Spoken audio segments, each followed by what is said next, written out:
All right, back again. Um, I'm just going to show two short videos recapping what happened in Pretoria in the 1980s. With the Church Street explosions. Um, and how mainstream media softened the whole thing or actually didn't really own up to the real facts of the whole thing. And then I'm going to go into episode 4 of the whole series that I actually started on Friday. This one by Mr. Roots is about land and ANC and the other parties wanting to actually take back land, away land. All right, so let's get started.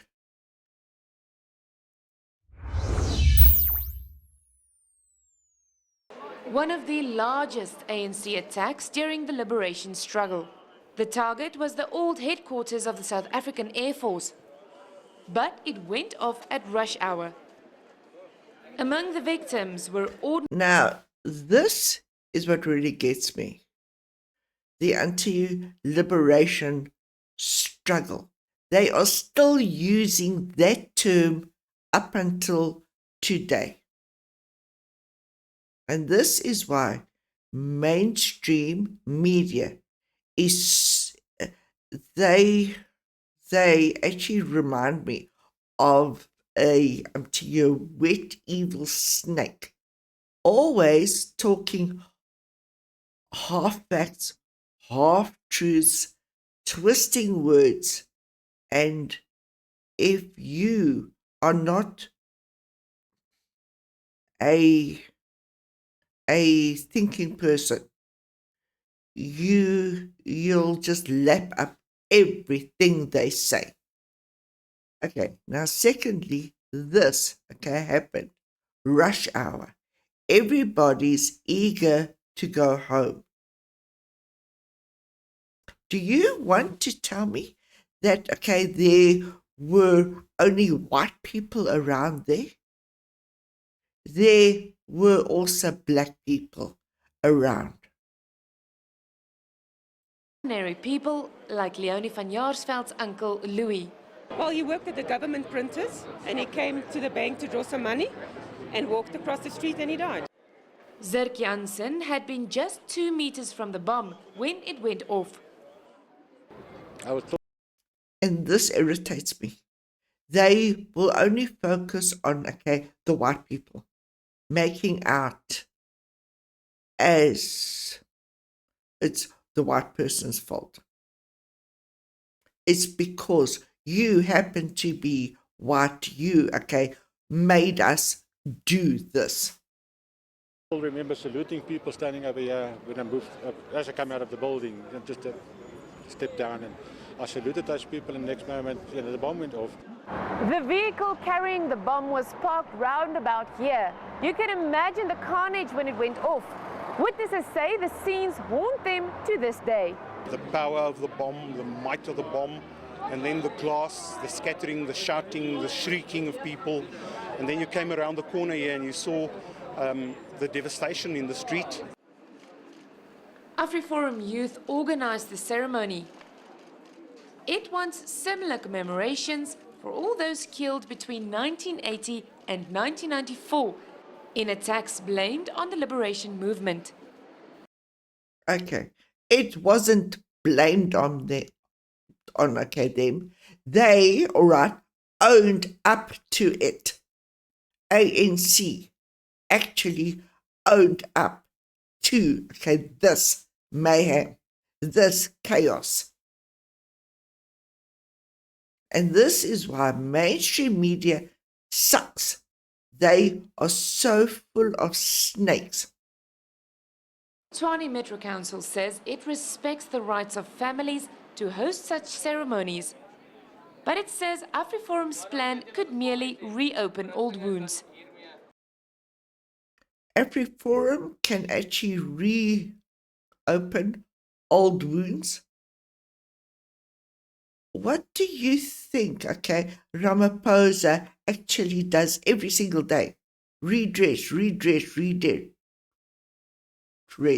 Is that, not the same? Mia Willemse, Pretoria. News. It's this absolute garbage. Okay, just one more.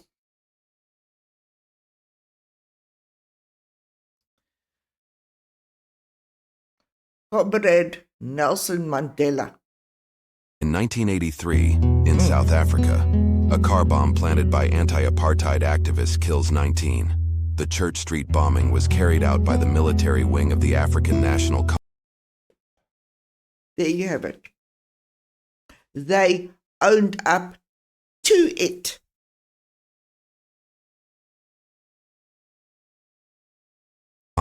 C. It was one of the bloodiest chapters in the ANC's long and difficult struggle against racial segregation and oppression in South Africa. In 1980, and this is where us, as normal, sane people, have to start looking at the whole picture. How many lies have been told? And I'm not saying the old South Africa never lied, but boy, on the scale of now, yeah. Anyway, let's start with Mr. Roots, and this one is part 4. Let's get into it. Hello everyone, this is Ernst Roots from Lex Libertas. In this video we look into part 4 of our report, Unmasking the Bully Within, the persecution of minorities by South Africa's ruling elite. Part 4 deals with the confiscation of private property. Now let me state it clearly from the get-go. This is not just about land. It's about how the political elite in South Africa uses vague laws, reckless threats, and failed ideologies to strip minorities of their rights, security, and future. So let's unpack it. But really, what absolutely sort of amuses me but frustrates me and really gets me riled up is that they are so for anti-Gazans, Palestinians, and anti-human rights. But yet, back here at home, they don't care about your rights. Whether you happen to be black or white, they don't care. Much of what we understand under the banner of expropriation without compensation, which means nothing else than government confiscation of property, was kicked off in February 2018. And that's a very, very Marxist Lenin thing. They first come after the people who anti-speak out, who can really see what is going on. And then they come after the land under the so-called lie of it's our land. You never made it. It's not yours. When Parliament moved to amend Section 25 of the Constitution, which of course is the Property Rights Clause, to empower the state to expropriate private property without compensation. Now, this sparked massive outrage at home and abroad, with fears of wrecked property rights, economic crash, lost investments, and echoes of Zimbabwe's disaster, which we know all too well because it happened just across the border. The elites, however, doubled down, denouncing criticisms as resistance to transformation. The process to change the constitution was a mess, with dodgy, deliberately one-sided consultation. Since 1994, they've changed the South African constitution. I've seen varying numbers. The lowest was 11, and some other number 18. 18 times changing the laws of the land, making it more and more sort of what's the word I'm looking for? That you just can't do certain things, and slowly tightening that noose around the neck, boiling the frog in the empty pot of water. That's what they are doing. Submissions against the motion thrown out, constitutional violations regarding procedural matters, and so forth. Progressive critics said that no amendment of the Constitution is needed because the solution is simple. They need only to interpret the Constitution in such a way that it suits their narrative. And that's the whole thing. A person can write a law, but in such a way that you take 5 people and they will all actually read it differently. That's the problem. In other words, property can be confiscated without compensation, even though the Constitution says that compensation must be fair, because to their minds, zero compensation is fair. The process to change the Constitution failed, however, in 2021, lacking 2/3 support. Now, why did it fail? This is important because people seem to have forgotten what happened with the failure of the motion to change the Constitution. It failed because the EFF rejected the constitutional change, depicting it as too weak. They wanted full state control of land, blanket taking of property, and so forth. So the ANC's attempt to soften the language to appease their critics led to internal disagreement and infighting. And so, astonishingly, the attempt to change the constitution to empower the state to confiscate property failed because the idea was regarded as too weak, because it wasn't aggressive enough. Julius Malema called it a setback for the struggles of black people.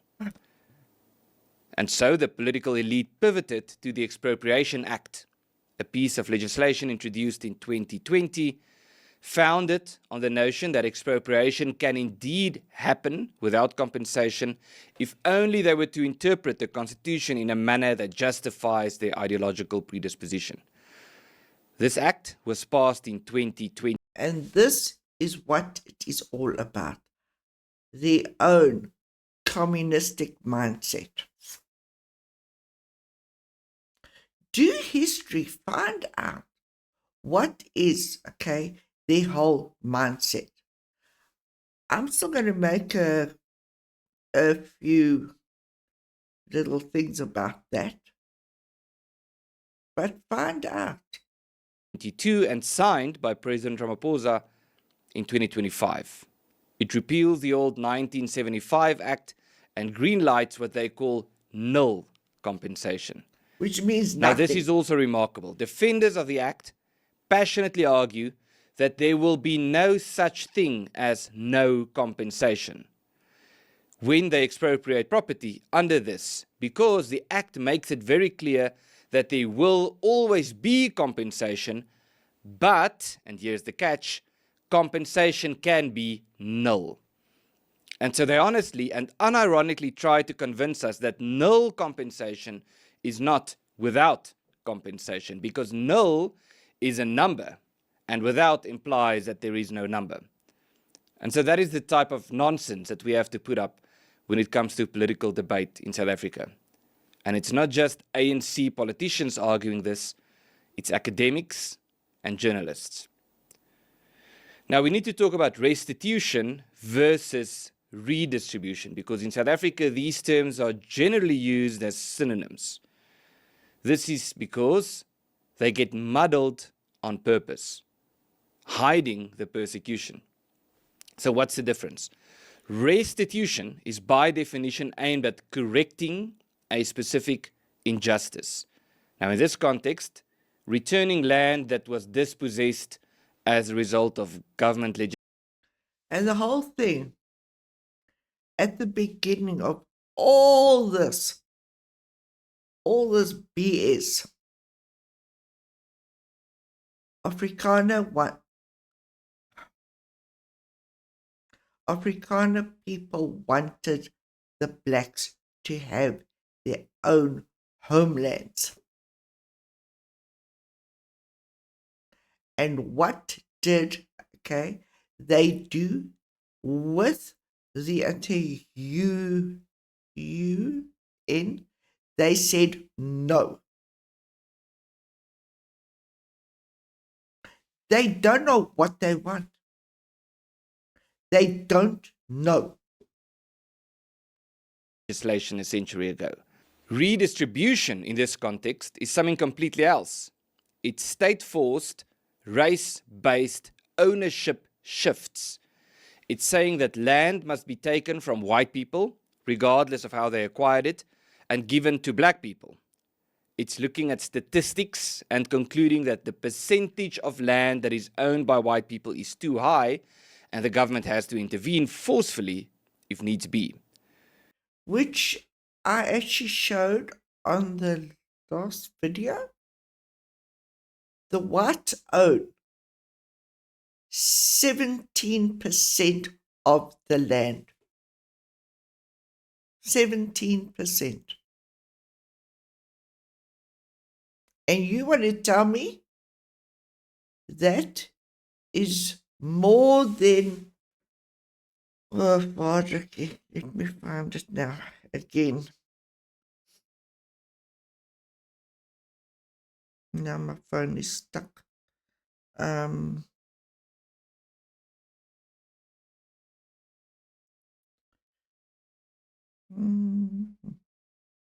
yeah. Oh, sorry. This whole little pie thing that I showed last time. Which piece of that pie looks bigger?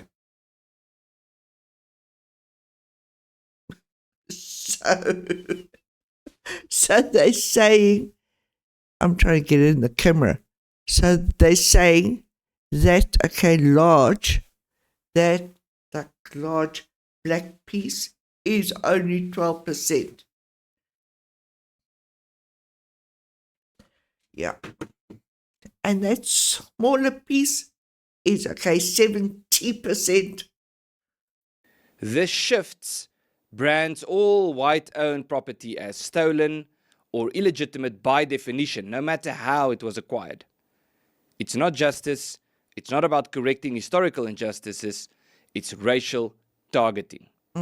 They do this because there was indeed an extensive restitution process regarding land in South Africa, but one that didn't reach the outcomes that they thought it would, for reasons that are very important.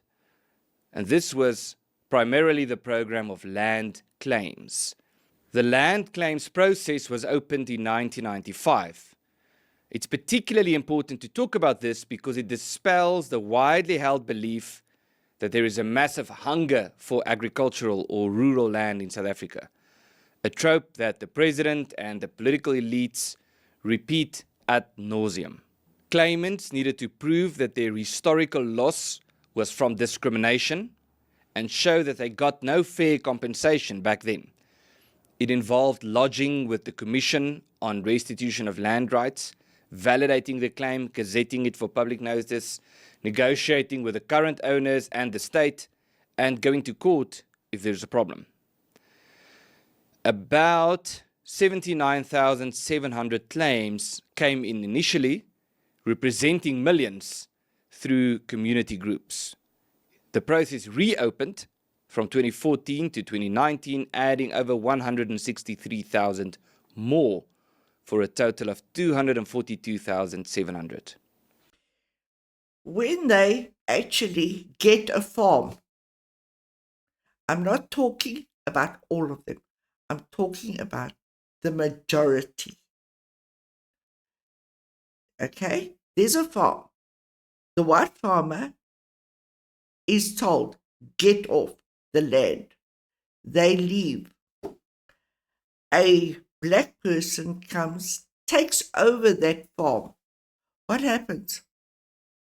The black person wants to, sell, that land back to the farmer. What does that tell you? They don't want the land. It is basically the ones at the top. Now fast forward to 2024. Only 83,348 of these claims were settled. That is a dismal 34%. The backlog is staggering, with over 5,700 old claims and thousands from the reopened period still unresolved. The whole thing has been painfully slow, plagued by corruption, and squandered 52 billion South African rands. But there you go.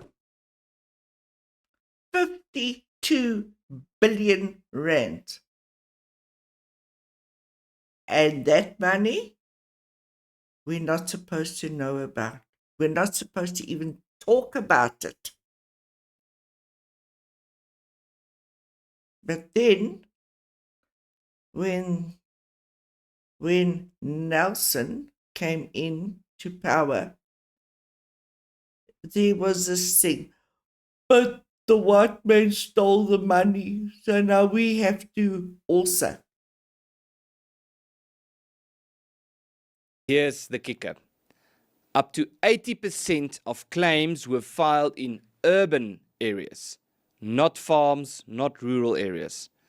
And 90% of claimants have made it clear that they prefer cash over land. They're choosing money for urban opportunities, not for rural farming life. This has become such a headache for the political elite that many of them have lashed out against land claimants for not wanting land. So the ordinary black person wants a piece of land with a house on.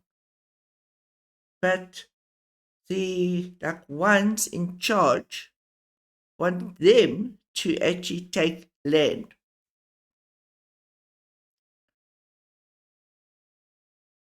You are not on the same page. That's all I can say.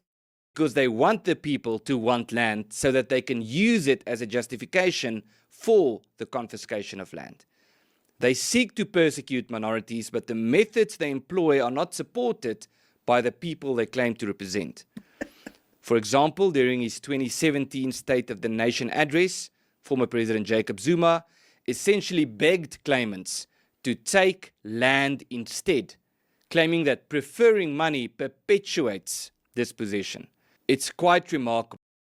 Well, of course, Zuma and Ramaphosa and all of those want money, but they want the people to actually want land.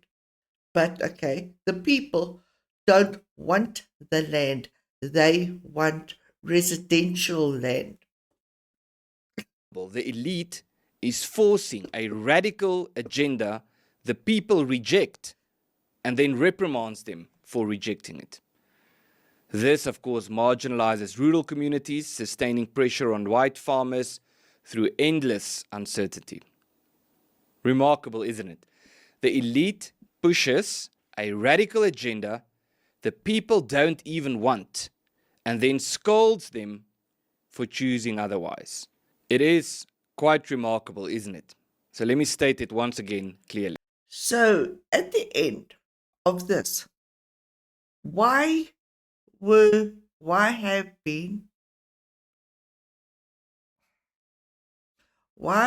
all those farmers and their families murdered? For what? Following orders that you, as a black man, cannot see, cannot think for yourself. What you are going to do happens to be evil. I'm saying it out now straight. That what are you? What are you inside? That until so like simply somebody gives you orders and you obey.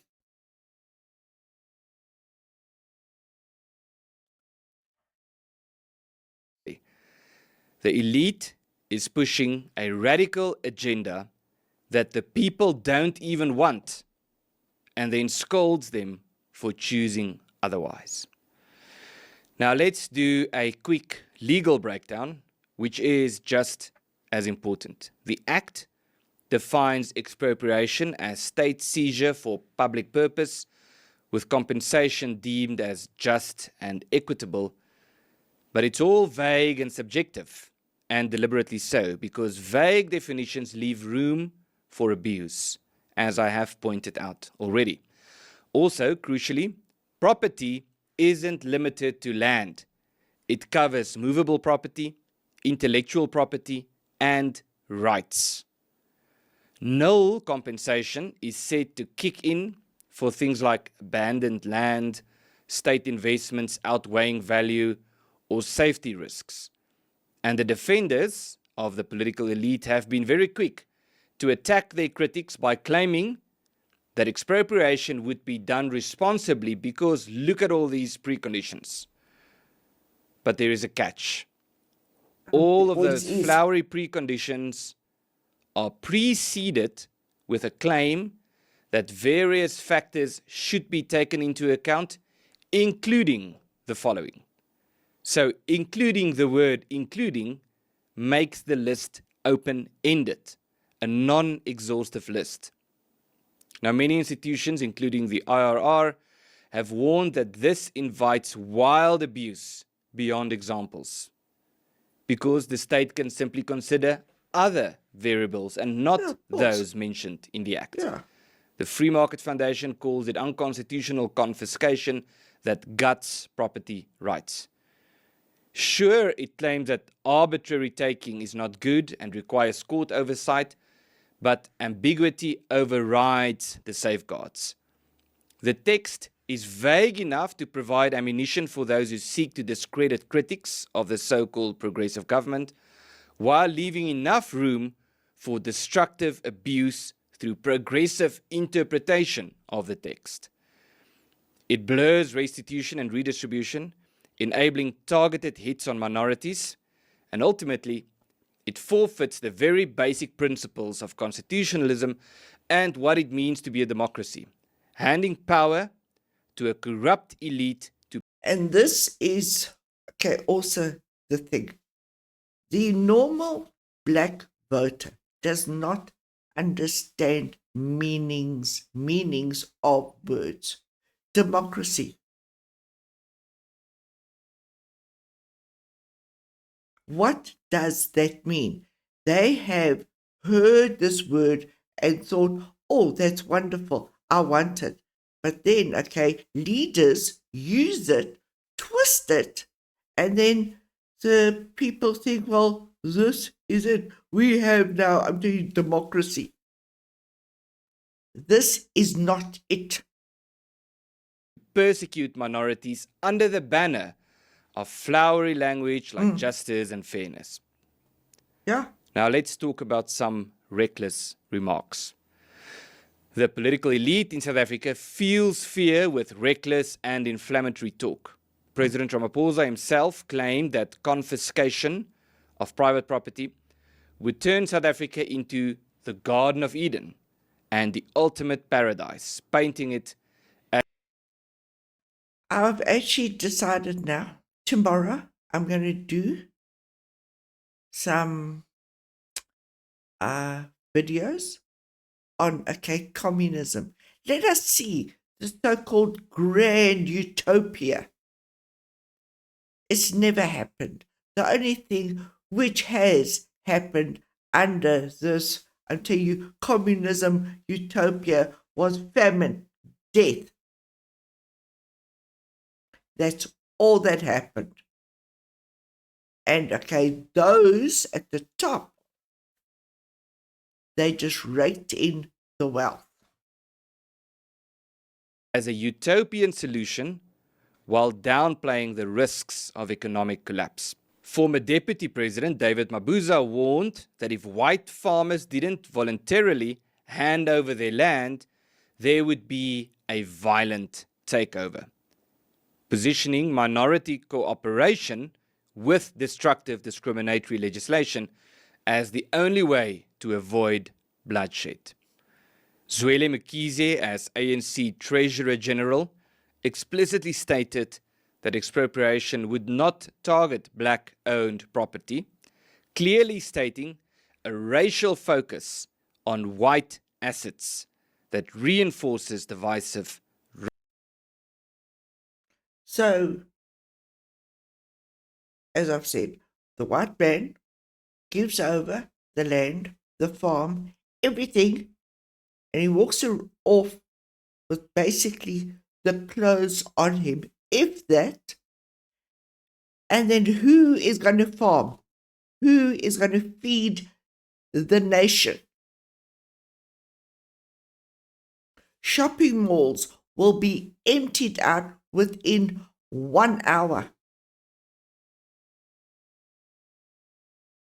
Mayhem, chaos. Racist land reform. Ronald Lamola, the current Minister of International Cooperation, but formerly President of the ANC Youth League, threatened that the safety of white landowners could no longer be guaranteed if they didn't hand over their property. ANC Secretary General Fikile Mbalula spoke of radical redistribution, causing white people running in their numbers to the United States, turning the country into a rubble like Zimbabwe, while daring US sanctions and vowing not to beg imperialists to preserve sovereignty. Hang on, I just want to take These that bit running in their numbers to the United States, turning the country into a rubble like Zimbabwe, while daring US sanctions and vowing not to beg imperialists to preserve sovereignty.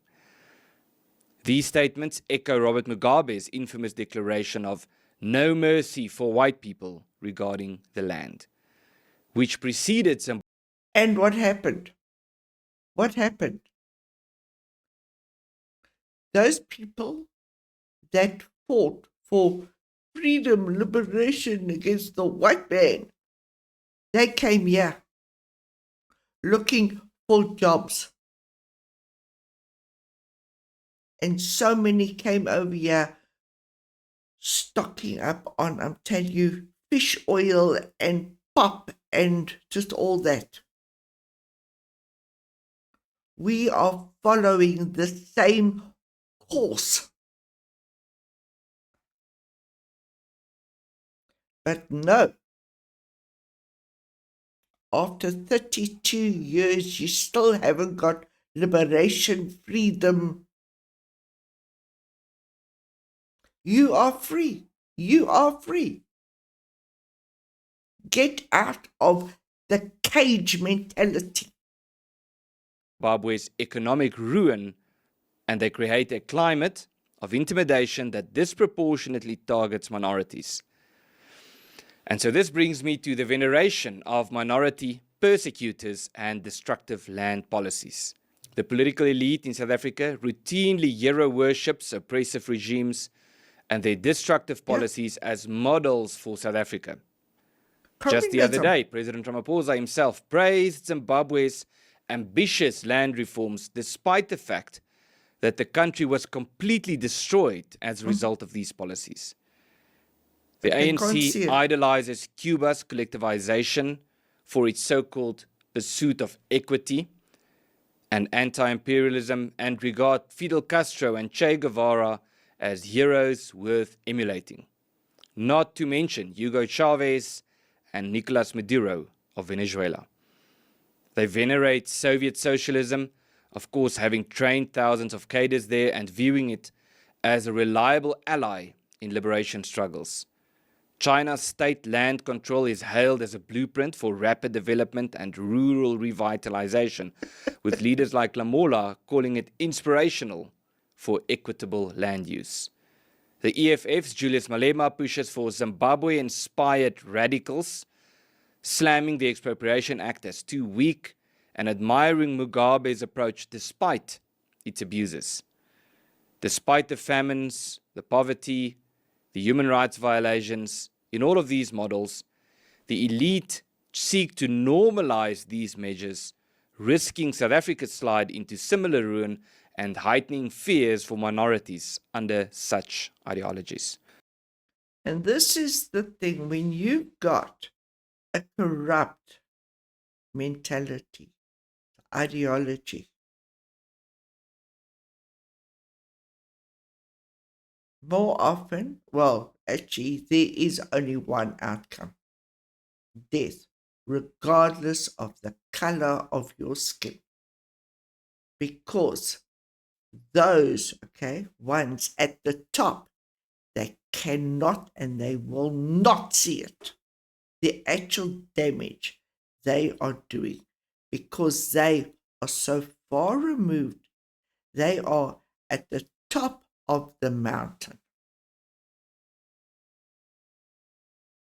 I want to know how many of unto you these young voters, I'm not talking about every single one of them, but I am saying most of them. Do they actually accept this? Do they actually think it's right? Do they think about the consequences? There we have Juju. He was ANC youth leader for how many years? He's murdered people, and he's still carrying on with the same hatred, spewing week after week, every single day against people. And then maybe some black people wake up and think, boy, this is not right, and they speak out. What do you think is going to happen to them? They will get killed. So what are the broader implications of all of this? The act's ambiguities combined with this reckless rhetoric and veneration of failed idols perpetuate the persecution of minorities by undermining property rights, sparking dispossession, and driving immigration and instability. It erodes the rule of law, invites international sanctions, and deepens poverty for everyone. For everyone. This is not redress. It's a tyranny by a political elite so committed to ideological utopia that they have become disconnected from reality. And if we were to consider this method within the context of other factors mentioned in this report, it raises serious concerns about ethnic cleansing in South Africa. This is part 4 in a series of 10. once we have published each of the So, what do they mean by that word? Ethnic cleansing. So, if you come from some tribe, a black person coming from some tribe that happens to be quite small, one day they'll wake up and they'll think, oh, we've got to now make those people go away. We do not want them around. This is not going to stop.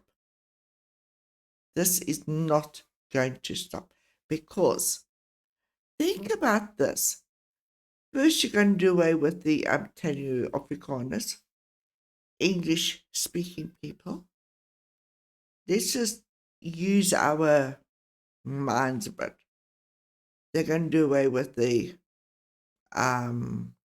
vendor, causa, everything until there's only one tribe left. How many people are going to get killed? Or, okay, starve. And see, as I have said before, the leaders at the top will go running overseas to, okay, America, UK, UN, EU, with the begging bowl. My whole life I have seen it. I have seen it countless times. Except before 1994, it was, oh, help us, we're struggling. Still, up until today, it's still, oh, help us, we're struggling. I've got no sympathy left. I've got none. So, we'll end off on that happy note, and I'll see you on the next one. Bye.